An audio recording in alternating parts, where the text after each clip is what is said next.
Hola a todos y bienvenidos de nuevo a Historias de Terror.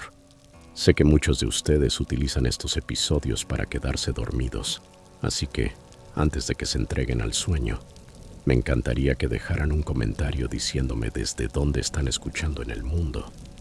Además, no olviden darle me gusta y suscribirse si están disfrutando de los episodios.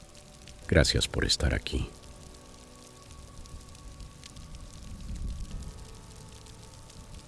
Historia 1. Nunca he sido el tipo de persona que destaca por planificar con anticipación. Mi ex seguramente diría que vivo en un estado permanente de lo suficientemente bien. Ahora soy padre soltero. Mi hija mía tiene 8 años. Cuando está conmigo trato de que todo sea lo más estable y normal posible. Pero cuando no está, debo admitir que mi apartamento parece haber sido decorado por un tipo que considera que unas sillas plegables son un buen sustituto de los muebles de sala. En febrero de 2021 me mudé a un nuevo apartamento en Spokane. 2 habitaciones, suelo de linóleo en la cocina y una vista del estacionamiento que yo fingía ver como algo rústico urbano. Mi presupuesto apenas alcanzaba, así que hice lo que suelo hacer cuando necesito algo, pero no quiero pagar el precio completo. Fui a Craigslist. Craigslist es básicamente el IKEA de los padres solteros. No vas allí por el diseño ni por la estética, sino porque alguien está vendiendo una cómoda por $50. Y si entrecierras los ojos lo suficiente, puedes imaginar que es una pieza vintage. Lo que realmente necesitaba era un sofá. El anterior había muerto hacía meses. Los resortes sobresalían de los cojines. Un reposabrazos estaba sujeto con cinta adhesiva. Mía solía saltar sobre él como si fuera un trampolín, y yo temía que un día desapareciera dentro de él como en un agujero negro. Lo tiré durante la mudanza y me prometí, con el primer cheque en el nuevo lugar, compraré algo medianamente decente. Mientras revisaba Craigslist, encontré uno que parecía aceptable, de microfibra marrón, algo abultado, pero en las fotos se veía en buen estado. El anuncio decía, $80, recoger en el lugar, hogar de no fumadores. $80 estaban justo dentro de mi presupuesto, lo bastante barato como para ignorar esa vocecita interna que murmuraba, podría oler a perro mojado. Pedí prestada la camioneta de un amigo, lo cargué y lo arrastré hasta mi apartamento con ese orgullo sudoroso que solo entiende un hombre divorciado sin fuerza física. Lo coloqué. Di un paso atrás y pensé, sí, parece un sofá. Misión cumplida. Esa primera noche me recosté en él con una pizza congelada y Netflix. No era precisamente cómodo. Los cojines se hundían en zonas raras, como si el dueño anterior hubiera tenido una posición favorita para dormir durante 10 años. Aún así era mejor que sentarse en el suelo. Pasaron un par de días antes de que notara que algo no estaba bien. El olor. No era fuerte ni insoportable, no olía a orina de gato, pero tenía un tufo leve, rancio, una mezcla de sudor viejo y humedad. Supuse que tal vez había estado guardado en un sótano. Rocié tanto ambientador que el aire casi brillaba y lo dejé pasar. Pero después comenzaron a aparecer pequeñas cosas. Una noche al moverme en el asiento, escuché un tintineo metálico. Metí la mano entre los cojines y saqué una moneda de 25 centavos. Nada raro, los sofás siempre se tragan monedas. Al día siguiente, mientras aspiraba, vi caer una cinta para el cabello desde debajo del asiento, color rosa, estirada, con un cabello oscuro aún enredado en ella. Yo no uso cintas y las de Mía son todas de colores del arco iris compradas en Target. Me dije que era normal. La gente pierde cosas en los sofás, para eso parecen estar hechos, pero con el paso de los días cada vez era más. Encontré un recibo de supermercado arrugado, fechado casi un año atrás, un boleto de cine tan desteñido que apenas se leía el título, una horquilla, una lima de uñas. Era como si el sofá estuviera escupiendo pedazos de la vida de otra persona. Para entonces, la curiosidad ya me había picado la piel. Un sábado, mientras Mía estaba con su madre, decidí hacer una excavación completa. Saqué los cojines, metí el brazo tan profundo como pude y moví la mano de un lado a otro. Mis dedos tocaron algo plano y de papel. Lo sujeté y lo saqué. Era un cuaderno, pequeño, de tapa negra, con una banda elástica colgando floja. Me quedé sentado en el suelo, mirándolo, con el corazón latiendo más rápido de lo que quería admitir. Por un segundo pensé, genial, quizá esté lleno de dibujos o de un diario, algo artístico. Pero una parte de mí ya sabía que no iba a ser nada sencillo. Lo abrí. Incluso antes de leerlo, la letra me incomodó. Apretada, comprimida, casi furiosa. Las palabras se amontonaban como si el escritor no pudiera detenerse. Al principio parecía inofensivo. Fechas, descripciones de alguien llamado L. Al parecer, L era hermosa, perfecta, siempre con zapatillas azules. Pasé las páginas y la cosa se torció rápidamente. El autor describía observar a él en cafeterías, seguir su coche, anotar qué comía, con quién hablaba. Hoy no me vio, pero lo hará. El estómago me dio un vuelco. Cuanto más leía, peor era. Páginas de obsesiones, de fijaciones, su sonrisa, su cabello, el detalle de que nunca cerraba con llave la puerta trasera. La escritura se inclinaba con fuerza, la tinta negra hundiéndose en el papel. Si no me habla, la obligaré. Y luego una entrada que me heló la sangre. Nadie la ha visto desde el martes. Están poniendo carteles. Pero yo sé dónde está. Cerré el cuaderno como si me quemara. Me quedé allí, en el suelo de mi apartamento, con el diario en el regazo, dándome cuenta de que tenía en las manos algo que quizá pertenecía a un acosador o algo peor. Tenía la boca seca. Me sentí idiota por haberlo tocado sin guantes. Por un rato solo miré el sofá, ese maldito sofá de $80. Alguien lo había escondido allí y lo olvidó, o lo había dejado a propósito. A la mañana siguiente llevé el diario a la comisaría. El oficial del mostrador lo hojeó y me preguntó cómo lo había obtenido. Le conté. Lo encontré dentro de un sofá que compré en Craigslist. Anotó algo y dijo que lo revisarían. Nada más. Sin explicaciones, sin consuelo. Solo un nos encargaremos. Salí de allí sintiéndome como si hubiera entregado un pedazo de veneno sin saber de dónde se había filtrado. Pasaron semanas. La policía nunca me llamó. Pensé en dar seguimiento, pero, sinceramente, una parte de mí no quería saber. No quería confirmar que lo que había leído estaba relacionado con una persona desaparecida real. Imaginaba a una familia poniendo carteles mientras el autor de ese cuaderno escribía sus fantasías en su sala. El sofá se quedó en mi apartamento. No podía permitirme otro de inmediato, pero lo detestaba. Cada vez que me sentaba, pensaba en quién más lo habría hecho antes que yo. ¿Qué habrían pensado? ¿Qué habrían escrito? Cuando Mía venía de visita, se acomodaba con su tablet, las piernas colgando del reposabrazos, y yo fingía una sonrisa mientras se me erizaba la piel. Nunca le conté sobre el diario. Hay cosas que los niños no deberían cargar. Unos meses después logré ahorrar lo suficiente para comprar un sofá nuevo en una tienda de descuentos. El viejo, ni siquiera intenté venderlo. Lo arrastré hasta la parte trasera del edificio. Lo dejé junto a los contenedores de basura y lo abandoné bajo la lluvia.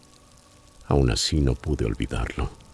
Cada vez que encontraba algo de segunda mano, cada mueble que traía a casa, lo revisaba minuciosamente. Sacaba cajones, volteaba cojines, pasaba la mano por las costuras como un paranoico. La mayoría de las veces no hallaba más que polvo, pero cada vez que pensaba en aquel diario, en cómo la tinta se clavaba en el papel, en esa frase, yo sé dónde está. Nunca sabré si era real o solo los delirios de alguien inestable, pero la incertidumbre, eso es lo que más me persigue. Ahora cada vez que me siento en un sofá, el mío, el de un amigo, o incluso en la sala de espera de un consultorio, me pregunto qué podría haber escondido dentro, qué secretos dejan las personas atrás, esperando a ser descubiertos por alguien más. Aprendí de la peor forma que a veces lo más siniestro de un objeto no es lo que ves por fuera, sino lo que alguien dejó atrapado en su interior. Historia 2. Des Moines en diciembre es tan silencioso que puedes escuchar a la casa quejarse a sí misma, la caldera apagándose, la estructura crujiendo mientras se enfría. Tengo 31 años, soy editora freelance para canales de YouTube y la mayoría de las noches trabajo hasta tarde en la mesa del comedor mientras mi esposo, Matthew, duerme al final del pasillo. Siempre tengo el monitor del bebé a mi lado, la pantalla mostrando a mi hijo de 5 meses, Theo, durmiendo en su cuna. Era nuestra rutina: baño, biberón, un proyector de ballena que lanzaba estrellas falsas al techo, y luego la máquina de sonido puesta en modo lluvia. Nada sofisticado, pero funcionaba. El monitor me daba tranquilidad, y dependía de él más de lo que me gustaba admitir. El primer susurro llegó tan tenue que pensé que lo había imaginado. Está bien. Miré la pantalla. Theo estaba acurrucado, profundamente dormido. La barra verde de audio en el monitor parpadeaba de manera normal, estática, el suave golpeteo del sonido de lluvia. Me convencí de que era interferencia. Los monitores de bebé captan cosas raras: radios, teléfonos, incluso dispositivos de los vecinos. Pero unas noches después, cerca de las 2 de la madrugada, lo escuché de nuevo, más claro esta vez. Vuelve a dormir. Eso sí me hizo detenerme. La voz no era la mía, tampoco era la de Matthew. Sonaba tranquila, exactamente con el mismo tono que yo uso junto a la cuna de Theo. Fui por el pasillo y me asomé al cuarto del bebé. Silencio, salvo por la máquina de sonido. Matthew se encogió de hombros. Probablemente interferencia de radio, dijo. Traté de creerle, pero empecé a llevar un registro. 12 de diciembre, 2:18 de la mañana. Está bien. 14 de diciembre, 3:01 a.m. Vuelve a dormir. 18 de diciembre, 1:56 de la mañana. Buen bebé. Siempre las mismas palabras, suaves, tranquilizadoras. Probamos de todo. Reiniciar el monitor, cambiar frecuencias, alejarlo del router, incluso reemplazarlo. Pero hiciera lo que hiciera, los susurros seguían colándose. La noche que me quebró fue el 21 de diciembre. Theo se movió en su cuna. En el monitor escuché: buen bebé. Vuelve a dormir. Las palabras sonaban tan cercanas. Tomé el receptor y caminé por el pasillo. Cuando abrí la puerta del cuarto, el susurro no se cortó. Seguía allí, no en el aparato que tenía en la mano, sino en la habitación misma, saliendo del diminuto altavoz de la cámara del monitor. Arranqué el enchufe. La voz se detuvo a mitad de una sílaba. Así, de golpe. A la mañana siguiente devolvimos ese monitor y compramos otra marca, con cifrado y todas las promesas de seguridad. Durante 2 noches no pasó nada. En la tercera, de nuevo. Está bien. Entonces llamé al fabricante, luego a la compañía de internet y finalmente a la policía. Todos me dieron las mismas respuestas: interferencia, cruce de señales, simples fallos técnicos. Pero ninguna explicación coincidía con el momento exacto en que ocurría. Las palabras siempre llegaban justo después de que Theo se movía, como si quien fuera que hablara pudiera verlo. Intenté grabarlo con mi teléfono, pero la voz nunca aparecía cuando estaba preparada. Era como si lo supiera.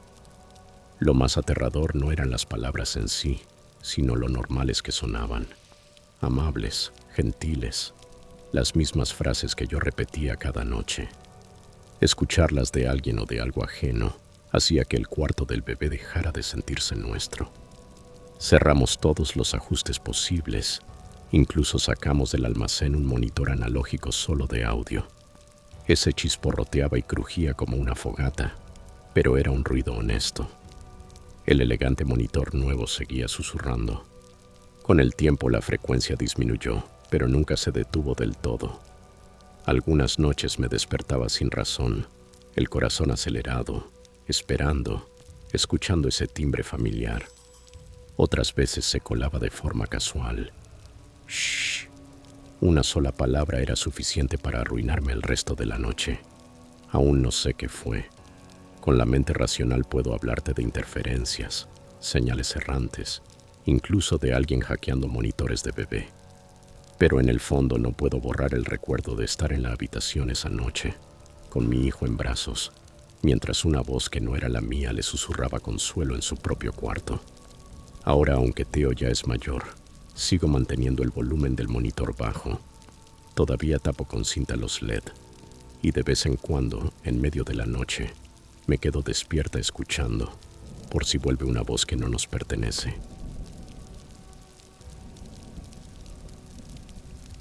Historia 3. Vivo en Denver y hago algo de trabajo fotográfico. Retratos de graduación, productos para pequeños negocios. Pero en realidad mi verdadera pasión es simplemente tomar fotos. En abril de 2021, un grupo de amigos y yo hicimos un viaje de fin de semana. Recorrer la ciudad, miradores en las montañas y demasiada comida de cafetería. Al volver a casa me senté en mi escritorio para hacer lo que más me gusta: clasificar, editar y revivir el viaje cuadro por cuadro. Comencé a pasar las fotos como siempre, revisando composición, luz, equilibrio. Entonces un detalle me detuvo. Un hombre apenas captado en el encuadre, en el lado izquierdo, como un accidente. Gorra de béisbol, rompevientos oscuro, manos en los bolsillos. A primera vista, nada especial, solo otro desconocido en el fondo. Pero la forma en que levantaba el mentón daba la sensación de que sabía que yo estaba allí. Seguí adelante. En las fotos de ciudad siempre aparecen personas al azar en segundo plano. Pero más tarde, mientras editaba imágenes desde el mirador en las montañas, lo vi otra vez. Esta vez, más lejos, de pie en la siguiente cresta. Misma gorra, misma chaqueta, misma postura cuadrada. Sentí un nudo en el estómago. Quise creer que era solo una coincidencia. Mucha gente lleva chaquetas oscuras y gorras, pero al seguir revisando la carpeta del fin de semana, volvió a aparecer, reflejado en la ventana de una panadería, borroso pero presente, y de nuevo en una foto callejera, siendo el único que miraba directamente a la cámara mientras todos los demás miraban a otro lado. En una foto grupal en la cafetería, se veía a través de la ventana del edificio de enfrente, con el mentón alzado de la misma forma que antes. Lo inquietante no era solo que apareciera en varias fotos, sino la manera en que siempre me miraba. Hice pruebas acercando el zoom para intentar desmentirlo. Tal vez estaba imaginando similitudes. Pero incluso el sistema de reconocimiento facial de Lightroom lo etiquetó en distintas imágenes. 4 lugares, 2 días, siempre alineado con mi lente. Se lo mostré a algunos amigos. Se rieron. «Tienes un admirador», dijo uno. Otro se encogió de hombros. Coincidencia. Traté de reír con ellos, pero el lenguaje corporal de ese tipo me estaba alterando. No solo estaba en las fotos, era consciente de ellas. Imprimí una hoja de contacto con las imágenes en que aparecía. En papel el patrón era peor. En todas las fotos su postura era idéntica. Hombros rectos, mentón apenas elevado. No mirando el paisaje ni la multitud, mirándome a mí. Lo que más me perturbó fue la foto del paso peatonal. La había tomado a través del parabrisas del coche. Una imagen borrosa, sin importancia. Pero allí estaba él otra vez, bajando del bordillo, alineado perfectamente con la cámara. De todas las fotos de ese fin de semana, esa fue la que más me convenció. No se había colado por accidente en el fondo. Nos había estado siguiendo. Durante el viaje no ocurrió nada. Nadie se nos acercó. Ningún encuentro extraño. Si me lo hubieras preguntado justo después, te habría dicho que fue un fin de semana genial. Pero las fotos contaban otra historia. Alguien nos había estado observando, y no solo mirando, sino asegurándose de que yo lo viera después. ¿A quién llamas para algo así? Quiero decir, ¿qué podría decir siquiera? Sonaba ridículo hasta en mi cabeza. Disculpe, oficial. Creo que alguien me está acosando a través de las fotos. En lugar de eso, cambié mis hábitos. Dejé de poner geolocalización en las fotos en línea y empecé a publicar con retraso, después de haberme ido de un lugar. Los demás lo olvidaron, me molestaron un poco, pero para ellos era ruido de fondo. Para mí quedó marcado. La fotografía solía significar congelar momentos felices. Ahora reviso cada rincón de cada toma, temiendo encontrar algo mirándome de vuelta. La verdad es que nunca sabré quién era. Tal vez un viajero con el mismo itinerario.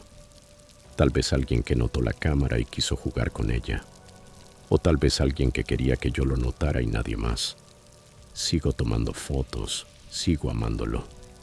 Pero ya no puedo mirar un conjunto de imágenes sin escanear el fondo, esperando ver si vuelve a aparecer. Gorra, chaqueta, mentón alzado, mirando directo hacia mí. Porque una foto siempre dice, yo estuve aquí. Y esas imágenes me susurran de vuelta. Yo también.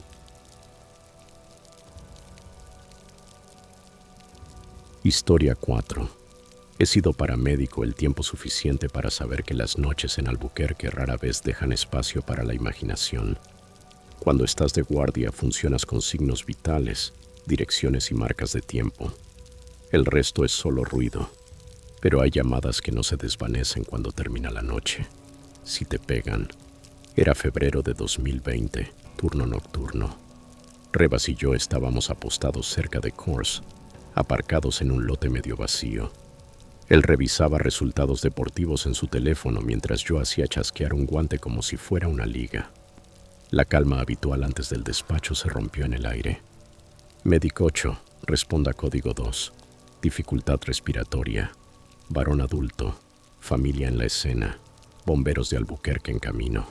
Arrancamos. Cuanto más al sur conducíamos, más se adelgazaban las luces de la ciudad. Al llegar a la dirección, los faros barrieron una casita metida al costado del camino, con maleza avanzando por ambos lados. Y frente a ella, inmóvil, había una chica, a unos 15 o 20 metros más allá de la cerca. Una joven con bata de hospital, piernas y pies desnudos, rostro pálido, cabello oscuro colgando lacio. Rebas, dije. Mira. Él se inclinó hacia adelante, entornando los ojos. ¿Qué? Solo veo la línea de árboles. No discutí, pero no podía apartar la vista de ella. Entonces la puerta principal se abrió y una mujer comenzó a agitar los brazos frenéticamente, devolviéndome al llamado. Dentro el paciente estaba sentado en un reclinable, jadeando, labios amoratados. Un cuadro clásico de exacerbación de EPOC. Coloqué el manguito, sujeté el sensor de saturación y le pasé la cánula de oxígeno por las orejas. Rebas preparaba el nebulizador mientras la esposa intentaba no llorar. Los bomberos entraron con sus bolsos grandes.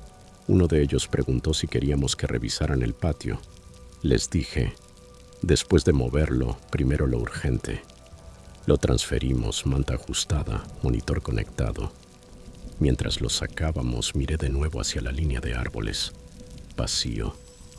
La figura pálida había desaparecido. En la parte trasera viajé con él, cambiando nebulizadores y viendo cómo la saturación subía poco a poco. En el hospital el terapeuta respiratorio se hizo cargo. Mientras su esposa firmaba papeles, le pregunté a la enfermera de guardia.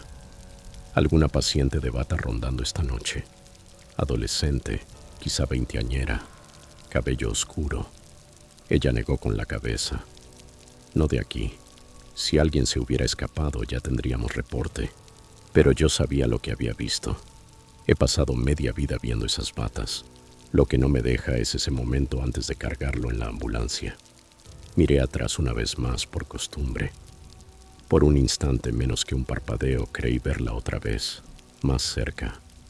Mismas piernas pálidas, misma bata suelta. Pero fue el ángulo lo que me marcó. Su cabeza estaba inclinada hacia mí, no hacia la casa. Y aunque estaba lo bastante lejos como para no verle los ojos, sentí que me observaba. No como un curioso, no como alguien que pasa.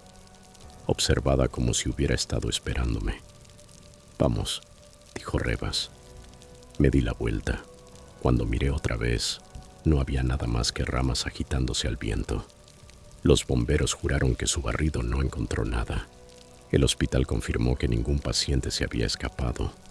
Y aún así, esa quietud, la forma en que no se movía, no hablaba, se me quedó grabada.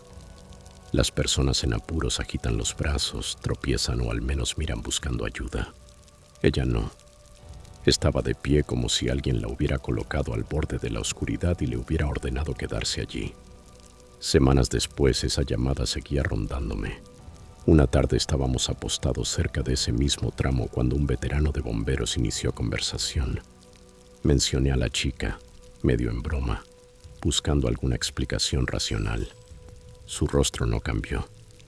«No eres el primero», dijo. «Hace un par de años un novato juró que vio a una paciente con bata de hospital parada cerca del bosque. Lo mismo. Se veía demasiado limpia, demasiado quieta. La reportó, pero no había nadie desaparecido». Otro paramédico intervino bajando la voz. «Dicen que una chica del Hospital Psiquiátrico Estatal se escapó en los 90. Nunca la encontraron. Algunos veteranos la llaman la vigilante. Aparece junto a la línea de árboles. Desaparece si parpadeas, siempre con su bata». Se rieron después, pero no de una forma graciosa. Más bien como quien silba al pasar frente a un cementerio. No voy a decir que creo en fantasmas, tampoco que no, pero esto sí te lo digo. Sé lo que vi y sé lo que sentí. El peso de ser observado. Curioso cómo una sola llamada cambia las cosas.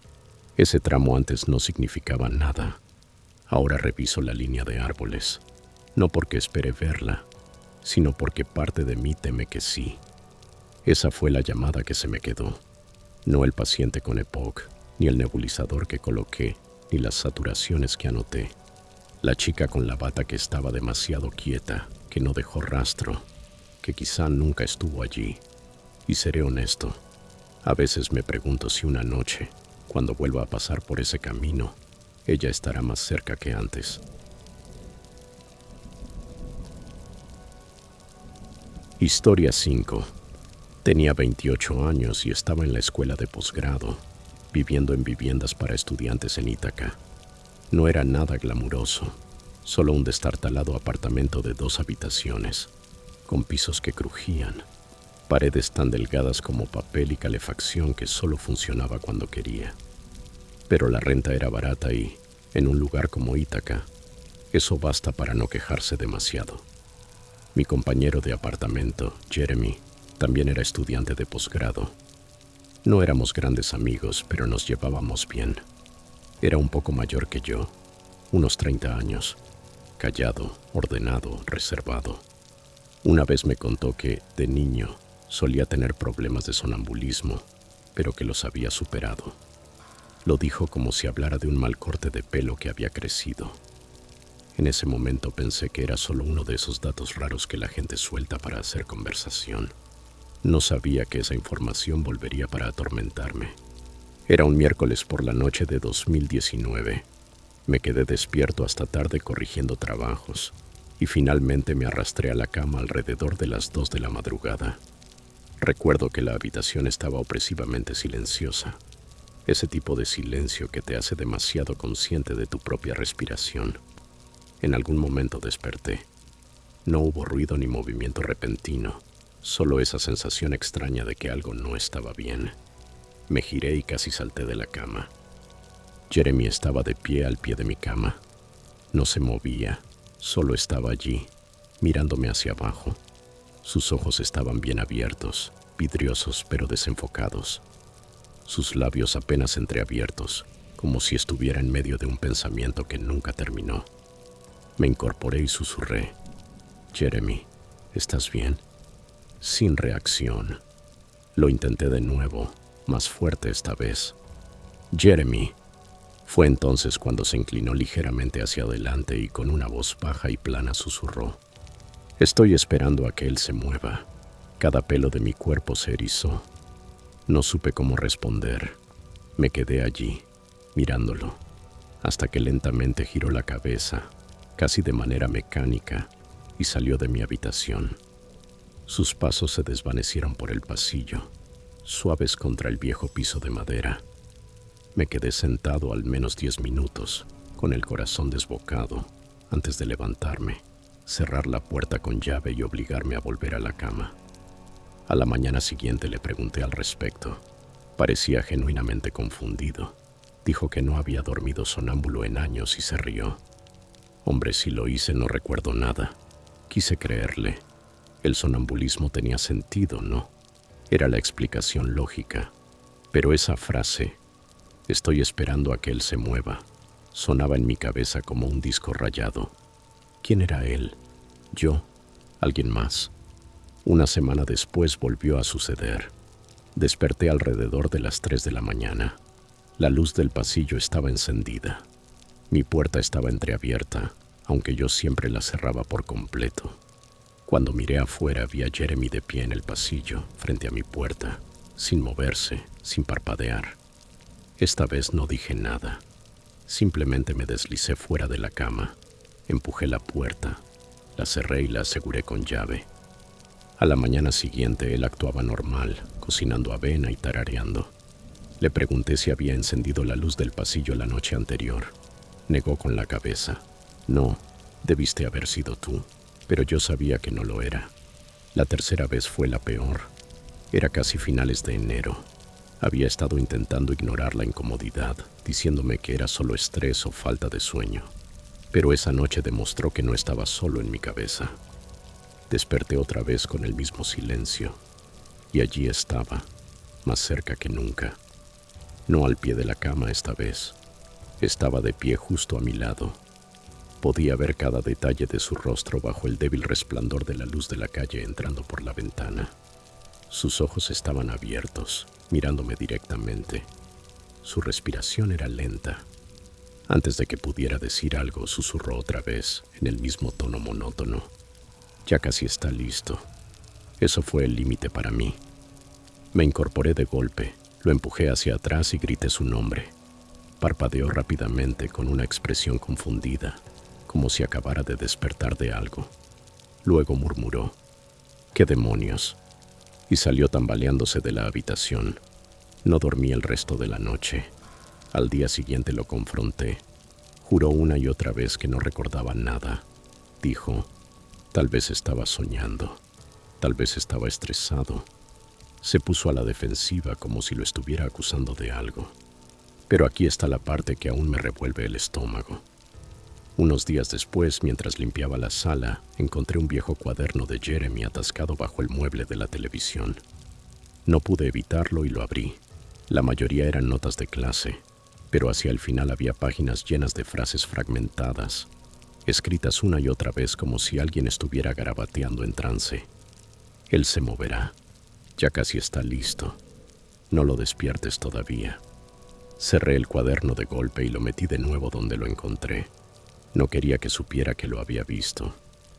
2 semanas después me mudé con la excusa de necesitar más espacio. Hasta el día de hoy no sé si Jeremy realmente estaba sonámbulo o si algo más sucedía. No sé si siquiera era consciente de lo que decía o si esas palabras estaban dirigidas a mí. Pero a veces me despierto en medio de la noche y juro que aún puedo escuchar ese susurro. Estoy esperando a que él se mueva. Y tengo la sensación de que un día descubriré exactamente quién es él. Si en este momento eres súbitamente consciente de la oscuridad detrás de ti, sí, yo también, dale like, suscríbete para que no te pierdas el próximo susto y cuéntame en los comentarios qué fue lo que más te inquietó esta noche. Gracias por mirar. Mantente alerta, mantente a salvo y nos vemos en la próxima pesadilla.